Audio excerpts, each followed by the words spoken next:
नीतीश कुमार जी हैं, उसके बाद नीतीश कुमार जब मर्जी तो कभी एनडीए के साथ चले जाएंगे तो कभी महागठबंधन के साथ चले जाएंगे। बीजेपी भी वही है, आरजेडी भी वही है, जेडीयू भी वही है, तो फिर कौन सा बदलाव होगा? नहीं, देखिए, अगर आप मेरा नजरिया जानना चाहते हैं, मैंने कहा जनता चाहती है कि बदलाव हो। क्या बदलाव हो ये तो स्पष्ट नहीं है, किस तरह का बदलाव है। जहां तक जनसुराज की अपनी सोच है कि बदलाव किसी, जैसा आपने ठीक कहा, किसी एक व्यक्ति के बदलाव से, एक दल को हटाकर दूसरे दल के लाने से बिहार में बदलाव नहीं होगा। आपको इसके मूल में जाकर समझना होगा कि बिहार में स्थिति है क्यों, आखिर बिहार में ये स्थिति क्यों है। ऐसा नहीं है कि नेता सब खराब है।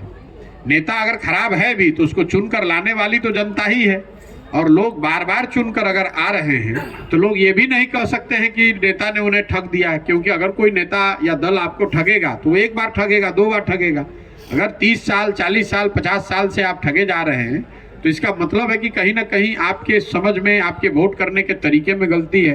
तो जनसुराज की सोच ही वही है कि अगर बदलाव होना है तो वो बदलाव समाज के स्तर पर होना चाहिए। सबसे पहले जब तक लोग अपने और अपने समस्याओं और अपने बच्चों के भविष्य से जुड़े हुए मुद्दों पर वोट नहीं करेंगे, तब तक बिहार में बदलाव संभव नहीं है। वो चाहे जिस दल के पक्ष में बदलाव हो, लेकिन ये जरूरी है कि वो बदलाव उन मुद्दों पर हो जिसकी वजह से बिहार की जनता आज त्रस्त है। सबसे ज्यादा परेशानी शिक्षा को लेकर है, सबसे ज्यादा परेशानी रोजगार को लेकर है, सबसे ज्यादा लोग परेशान इसलिए हैं कि खेती किसानी करने वाले किसानों की हालत बदहाल है। लेकिन जब वोट होता है तो वोट शिक्षा पर नहीं होगा, वोट रोजगार पर नहीं होगा, वोट खेती किसानी पर नहीं होगा, वोट होगा जात पर, वोट होगा धर्म पर, वोट होगा भारत पाकिस्तान पुलवामा पर, वोट होगा लालू जी के डर से भाजपा को और भाजपा के डर से लालू जी को। तो ये जो पूरा प्रयास हम लोग कर रहे हैं, यही कर रहे हैं जो एक लाइन में जो बात है कि भाई आपकी जो समस्या है वो आपको मालूम है, वो किसी नेता और दल को बताने की जरूरत नहीं है। आपको ये मालूम है कि आपकी समस्या क्या है, लेकिन आप उन समस्याओं पर वोट कर ही नहीं रहे हैं। आप उन समस्याओं पर, अगर आप बदलाव चाहते हैं तो जो आपकी समस्या है या आपके बच्चों के भविष्य से जुड़ा हुआ जो मामला है उस पर वोट कीजिए, निश्चित तौर पर बदलाव आपको दिखेगा। सर, दिल्ली में जिस तरह केजरीवाल जी आए हैं, सर आप मुख्यमंत्री बनने के लिए घूम रहे हैं क्या? नहीं भाई, जब हमने दल ही नहीं बनाया है तो मुख्यमंत्री बनने की कहां सी बात है। ये जो अभियान हम लोग चला रहे हैं, मेरी अपनी समझ ये है कि जैसा मैंने अभी बता रहा था कि बिहार में अगर सुधार करना है तो जब तक समाज के स्तर पर यह प्रयास नहीं होगा तब तक आप राजनीति में कोई आमूलचूल परिवर्तन नहीं ला सकते हैं। मुख्यमंत्री को बदल देने से या एक दल को हटाकर दूसरे दल को ला देने से अगर बिहार सुधरना होता तो पिछले 50 वर्ष में तो आपने सारे दलों की सरकार देख ली, आपने इतने मुख्यमंत्री देख लिए। 1967 के बाद, 1967 के बाद बिहार ने 30 अलग अलग सरकारें देखी हैं। ऐसा तो आप नहीं मान सकते हैं कि 30 जो मुख्यमंत्री अलग अलग बने वो किसी में क्षमता नहीं थी, किसी की सोच नहीं थी। तो कहीं ना कहीं जब तक आप समाज के स्तर पर इन चीजों को नहीं सुधारेंगे, बिहार के लोग जो इन चीजों से खुद त्रस्त हैं, इन विषयों पर जब वोट नहीं करेंगे तब तक बिहार को कोई व्यक्ति या मुख्यमंत्री नहीं सुधार सकता है। अगर बिहार को सुधरना है तो लोगों को जिम्मेवारी लेकर अपने विषयों पर, अपने बच्चों के भविष्य पर वोट करना होगा, तभी बिहार सुधरेगा। तमिलनाडु पर, बिहारियों पर जो हो रहा है, रोजगार नहीं है, स्कूल नहीं है, बिजनेस जो भी नहीं है। अच्छा, वो चुनाव का समय आता है तो आपकी सरकार बनवाए थे तमिलनाडु में, जैसे मोदी सरकार मान लिया जाए, वही से खेल शुरू होता है कि ना राम मंदिर वही बनाएंगे, ये बनाएंगे, वो जातिवाद तो वही से शुरू होता है। तो आखिर अब ये लोग कितना जागरूक हो पाएंगे? मजबूत लोगों के हाथ मिट्टी में नहीं। ऐसी देखिए, ये जो बात है मजबूत लोगों की, तो मेरा ऐसा मानना है कि लोकतंत्र में जनता से मजबूत तो कोई नहीं है।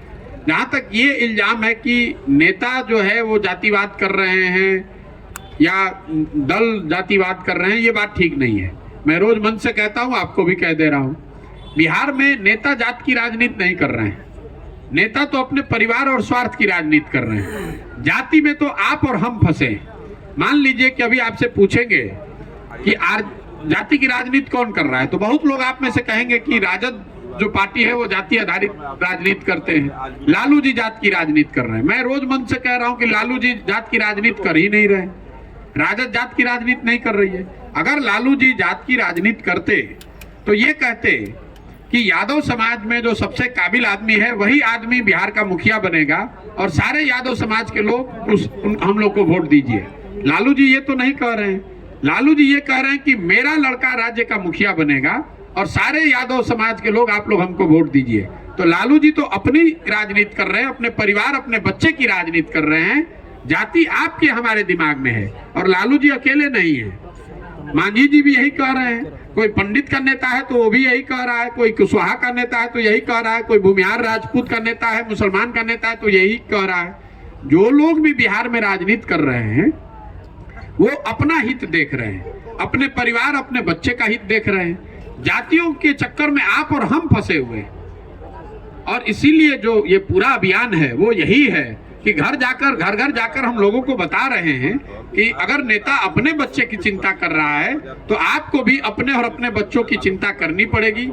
आप अगर अपने बच्चों की चिंता नहीं करेंगे और आप जात के आधार पर, धर्म के आधार पर, पुलवामा और पाकिस्तान चाइना के आधार पर अगर आप वोट करेंगे तो स्वाभाविक तौर पर आप अपने बच्चों की शिक्षा और रोजगार की व्यवस्था को सुधार नहीं पाएंगे। सर सवाल है, लगभग 150 दिनों से पद यात्रा कर रहे हैं और बार बार बिहार में आप परिवर्तन की बात कर रहे हैं कि बिहार में परिवर्तन तमिलनाडु का आपके नजरों में परिवर्तन का विकल्प कौन सी पार्टी है जिसको बिहार की जनता सपोर्ट करे?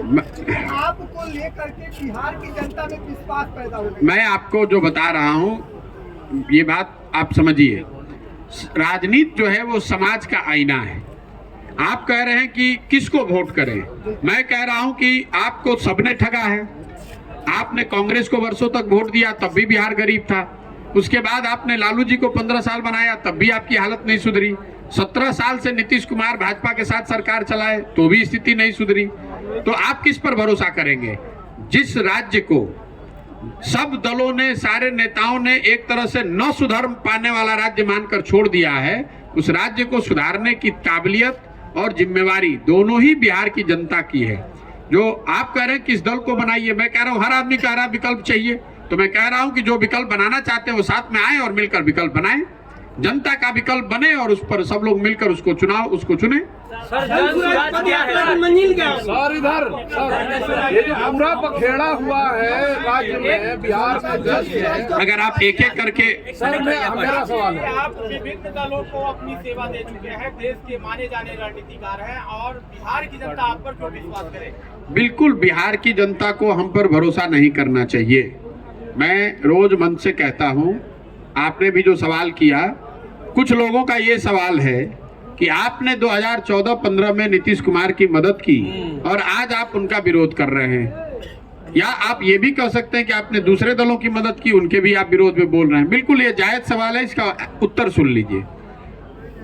जिस नीतीश कुमार की 2014-15 में मैंने मदद की थी वो नीतीश कुमार थे जिनके शासन काल में 2005 से 2012 के बीच बिहार सुधरता हुआ दिखा था।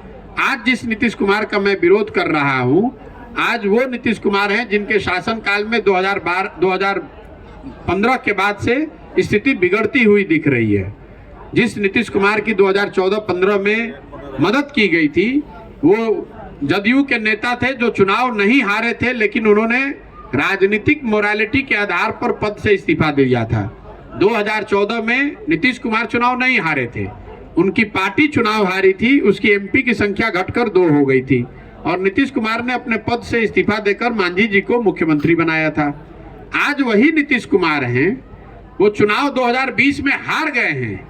243 की विधानसभा में उनके पास सिर्फ 42 विधायक हैं, फिर भी कोई ना कोई जुगत लगाकर, चाहे राजद से गठबंधन बना लें या कमल का हाथ पकड़ लें, किसी भी तरीके से उस कुर्सी पर फेविकॉल लगाकर, जुगाड़ लगाकर बैठे हुए हैं। जिस नीतीश कुमार की 2014-15 में मदद की गई थी वो नीतीश कुमार थे जिन्होंने रेल मंत्री रहते हुए गैसल असम में दुर्घटना होने पर, जिसमें 290 लोगों की मृत्यु हो गई थी, रेल मंत्री रहते हुए उन्होंने पद से इस्तीफा दे दिया था इस बात को लेकर कि अगर हमारे रहते हुए इतने लोगों की मृत्यु हुई है तो मैं पद पर कैसे रह सकता हूं। जिस नीतीश कुमार का मैं विरोध कर रहा हूं, ये वो नीतीश कुमार हैं जो कोरोना के दौरान हजारों लोग बिहार के मर गए, हजारों लड़के रोड पर मारे मारे पूरे देश में फिरते रहे और इस आदमी ने मुख्यमंत्री रहते हुए अपने घर से बाहर निकलकर उन बच्चों की, उन परिवारों की मदद करने के लिए कोई प्रयास नहीं किया। और जिन लोगों और दूसरे दलों का जहां तक सवाल है, जिनका ये मानना है कि भाई पीछे आपने मदद किया था, आज क्यों विरोध कर रहे हैं, मैं आपको बताना चाह रहा हूं कि लोकतंत्र में ये व्यवस्था है कि जिस व्यक्ति पर, जिस विचारधारा पर, जिस दल पर, जिस नेता पर भी आपका भरोसा है, आप उसकी मदद कीजिए, उसके साथ खड़े होइए, उसको वोट कीजिए। लेकिन वो विश्वास, वो भरोसा, वो वोट 5 बरस के लिए है, जीवन भर की गुलामी नहीं है। अगर आपका भरोसा था मोदी जी पर 2014 में, आपने वोट किया, इसका मतलब ये नहीं है कि मोदी जी काम करें न करें आप जीवन भर उन्हीं को वोट देते रहिएगा। नीतीश कुमार जब उन कुशल प्रशासक, एक सही नेता के तौर पर दिखे तो उनकी मदद की गई। आज जब वो उनका प्रशासनिक जो कार्यकलाप है वो सही नहीं है, राजनेता के तौर पर सबसे ज्यादा दल बदलू नेता के तौर पर उनकी छवि है, समाज में एक मानवीय जो चेहरा है नीतीश कुमार का, यहीं आपके बगल के जिले छपरा में 70 परिवार उजड़ गए, शराबबंदी के अवैध शराब से उनकी मृत्यु हो गई, और नीतीश कुमार अपने जेब में हाथ डालकर विधानसभा में कह रहे हैं कि जो पिएगा वो मरेगा। तो ऐसे आदमी का विरोध क्यों नहीं होना चाहिए? हमने उनकी 14-15 में मदद की थी, उनके लिए बंधुआ मजदूरी नहीं लिखा था। तमिलनाडु बिहारियों को मारा जा रहा है तमिलनाडु में। सारे नेता जो आज के नेता हैं, मजाक बना के रख दिया। नहीं, देखिए, नेता जो है, नेता या दल का जो हम लोग शिकायत करते हैं, उसके लिए कहीं ना कहीं मूल